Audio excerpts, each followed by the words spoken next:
Hello and welcome to the Curator's Salon podcast. I'm Geeta Joshi and this is number 5 in a series of 5 episodes about mindset for artists who want to uplevel in their art and business.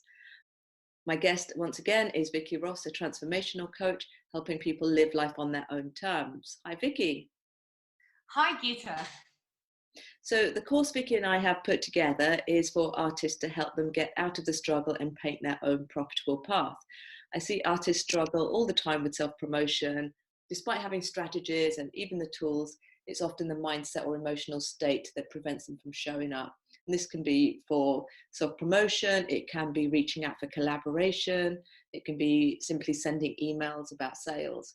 So in this episode, we're going to talk about the mind really, and little things that you can all be implementing just to kind of take more control of it and get some of that confidence back. Vicky, let's start with something I see in a lot of the artists I connect with on social media, but also in my one-to-one work.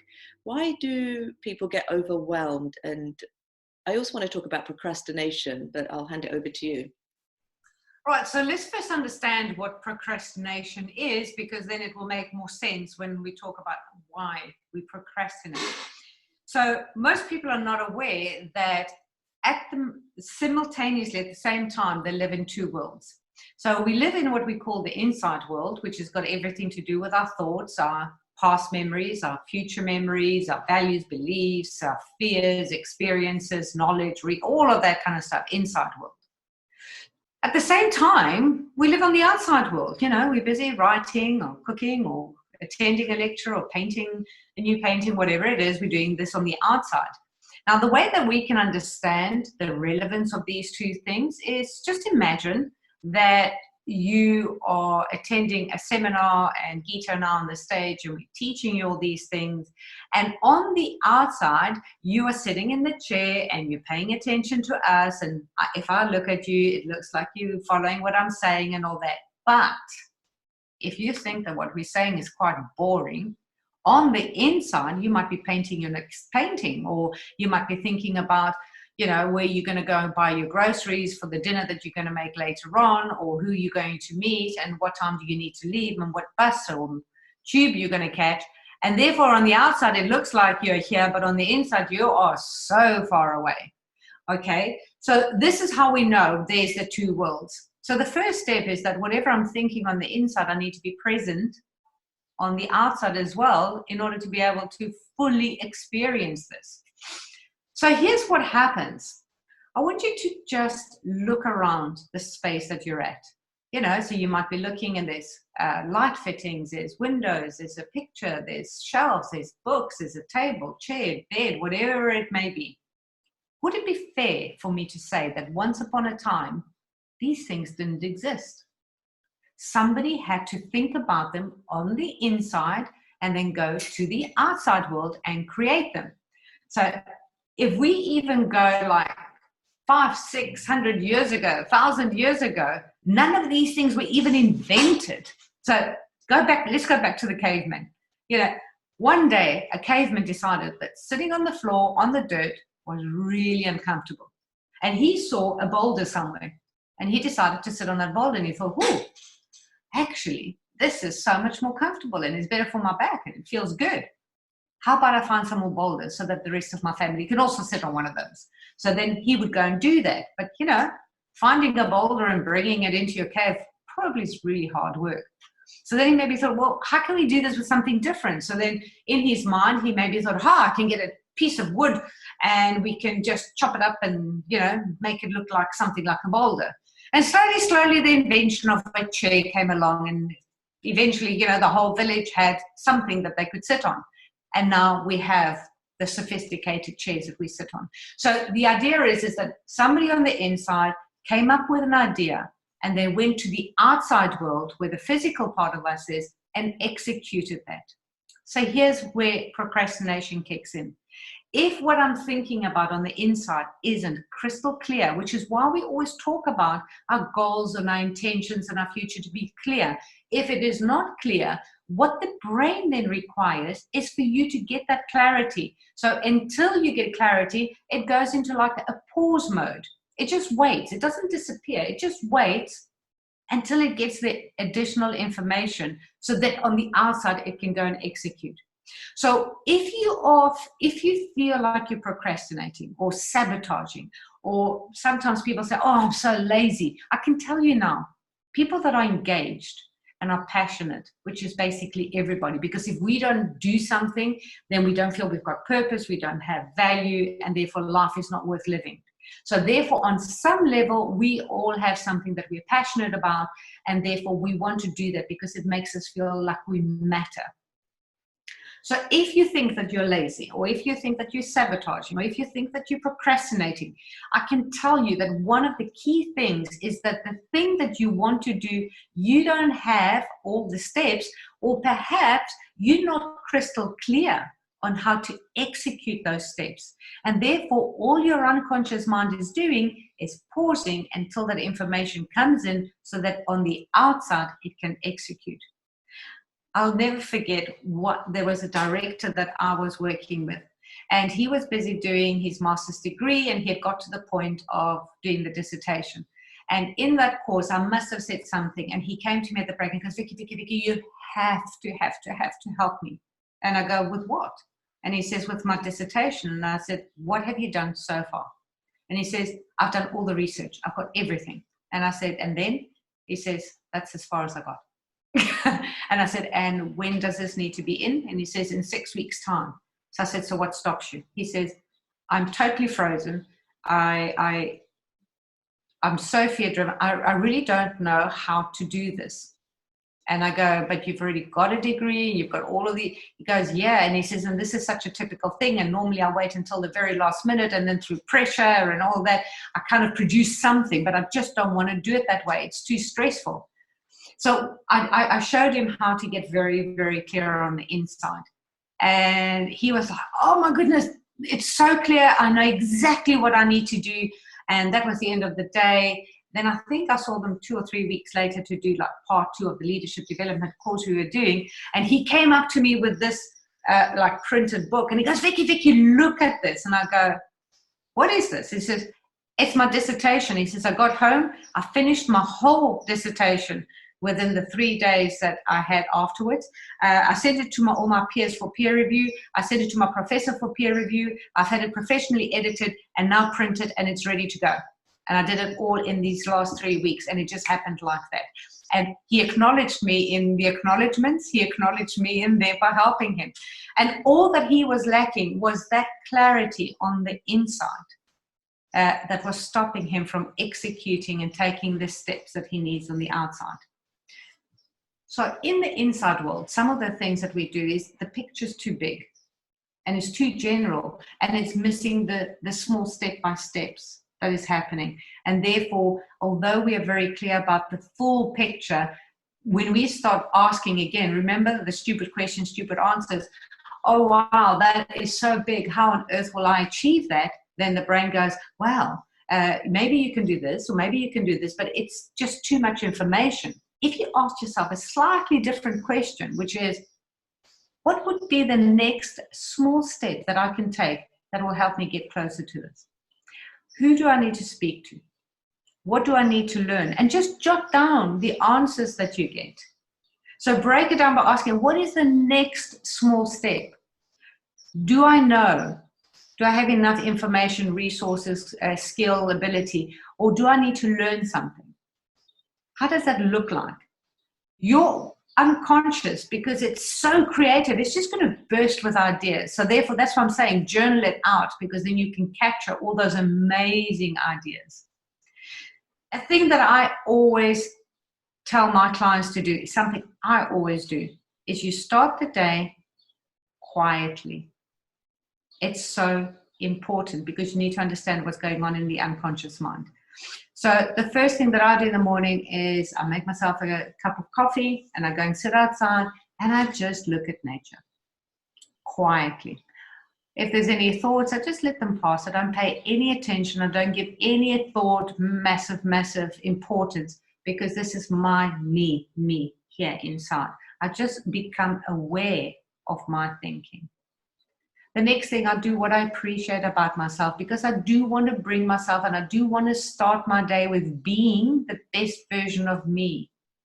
So I think about who I am, and then I appreciate that part of me, because appreciation has the same vibrational energy as love, which then makes me feel loved by me and supported by me. I talk about what I'm grateful for, because that helps me and puts me in a state of gratitude, which is magical. I then ask myself, what is my intention for the day? When I go to bed, what do I want to feel proud of? What do I want to feel accomplished about? And then I write, this is the key thing, 3 micro goals. Now, micro goals are little goals that I am 100% responsible for achieving. Nobody can help me. I don't need to speak to anybody. I don't need to get somebody's notes or somebody's this or somebody's opinion. So it could be, a micro goal could be to create and post something on Instagram around my art. I can do that on my own. And it's a little goal. It doesn't need 3 days. I can do that in like half an hour to an hour. I might want to do a Facebook Live, or I might want to think about, you know, who do I want to contact? So I might make a list of who I want to contact. I can do all of those things on my own. So it's the micro goals. And then I do them before I bombard my unconscious mind with all the emails and all the Facebook, social media things that are going on. Because here's what happens. You read an email that somebody wants you to do something. So your brain goes, okay, I need to take care of that later on. So it basically is like, it starts a plate spinning. So there's a plate spinning about, I've got to get back to that email and I need to answer it. And then you see there's another email about something that you need to sign up for. Oh, and there's a plate spinning. Should I do it? Should I do it? And all of that kind of stuff. And then you see something on Facebook and you think, oh my God, there's several. Oh, and there's another plate spinning. So the more you will then look at emails and social media, the more plates are spinning. And then you say, right, let me start doing my micro goals. And the brain's going, but what about this? And when are you going to do that? And oh, no, you know, I keep thinking about this thing that I saw on Facebook, and you know, and you are overloading your brain. You cannot be clear. And therefore, that is the feeling of overwhelm, because overwhelm is like too much going on. When we are like that, we are not as creative, we are not great problem solvers, and whatever it is that we want to do, it's going to take us longer, if not at all. So it's really, really important to make sure that you start off the things that are important in your day with a very clear mind before you bombard your brain with everything else that's going on around you and outside of yourself. I think micro goals are so great. I mean, they're a really important part of it. I've been doing it for a long time, as I know you have, but I have like micro goals that are things like I need to get done today, but often make them really small because that just feels really productive. I also have other micro goals, which I guess they're a bit more of a routine in a way, that to things like making sure I drink 2 liters of water. I try and have a green juice every day. You know, certain things that are more around our wellness as well, right? It's not just always having these sort of mini micro goals around our business, I suppose, but it's just that, you know, those little things that you can tick off just make us feel really productive as well. And that's actually quite an encouragement to our own energy, I think, and how we kind of move through the day. Because what I see a lot is when people do start procrastinating or feeling overwhelmed, then that does lead to a sort of form of stress, and then that just turns into its own spiral. And that's why having these little, they're almost like little anchors, right? That you can, like I said, on, you know, if it's a tiny to-do list, that you can just get them done. So for people that have got a lot going on and they do find themselves in a place of overwhelm, I mean, obviously we've talked about coming back to the present moment to both calm ourselves and ground ourselves, but what else can people do to focus? So a very easy thing, and it works so well. It also works when people can't fall asleep. So it's the same kind of principle. Is we've got all these plates spinning, and as long as these plates are spinning, our brain feels overwhelmed with thoughts and ideas, and you can feel that it just jumps around. And this is the same thing that will stop us from sleeping, is that as we fall asleep, we're thinking, oh, I didn't do this now, oh, I should have phoned this, oh, all of that kind of stuff. Is when you, again, through awareness, realize that right now I feel overwhelmed with all the things I have to do, and even the micro goals feel massive. Get a piece of paper out and start jotting down all the different ideas. You might do it as a mind map doodle, you might do it as a list, it doesn't matter. But if you can get all of that out of your head and onto a piece of paper, then the brain goes, okay, I don't have to keep spinning that plate. You've made a list, you'll be able to get back to that. So now you can focus quite easily by bringing yourself back into the present and saying, so what is the first thing I need to focus on? And then focus on that and, do what you need to do. I love it. I have pages of lists, honestly. I mean, writing lists is one of my favorite things probably, but it's always good. Like, I sometimes find bits of paper where I've written a list from like 2 weeks ago, and then actually quite surprised at how much I've got that done. And it was actually only a list for that day, but there were things I just wasn't feeling happy about or confident about and so on, and didn't do at the time, but somehow I have managed to get them done, when I look back at those bits of paper a couple of weeks on. I think like that's what do you call that, brain drain or something. I think it's a really good exercise. Downloading all that information onto something so that your brain can go, okay, I don't have to think about it anymore because it's not lost. So lists, I love writing lists. I'm constantly doing it, and I've got books and books full of things that I need to do and ideas, because I get loads of ideas, and if I don't capture them, one, my brain keeps going, do something, and the other one is sometimes I do lose it, and then weeks later I'm going, what was that thing I was thinking about? Oh no, now it's completely, that plate spinned off and broke. So I've become very disciplined to just jot out my ideas and do the lists, and like you, keep going back and sometimes something you write on the list, you eventually look at it and think, it's not important. And that's another exercise altogether. But if you can just get it off your head and onto a piece of paper, your brain can go, okay, so what's the one thing I need to do? Yeah, totally. It just makes space in the mind, doesn't it, for that as well. Yeah, I've seen that as well, where I've written lists and there are things on there that are just not relevant, which is one of the reasons they never got done. But they were, they obviously felt kind of important at the time I wrote them. But then I just let it go as well, and that's cool too. Vicky, thank you once again.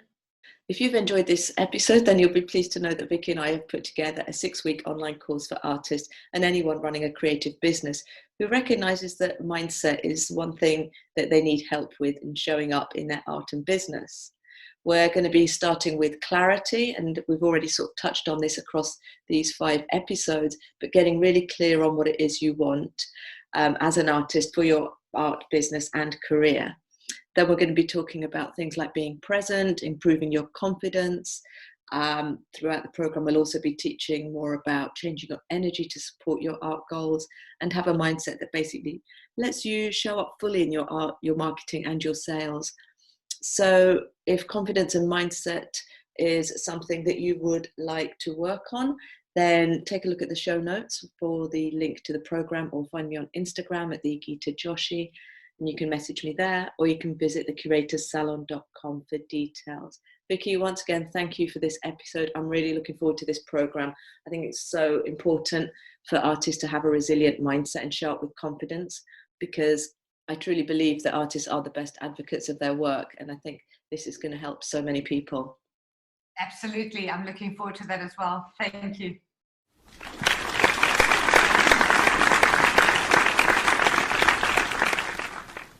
The Curator's Salon hopes you enjoyed this production.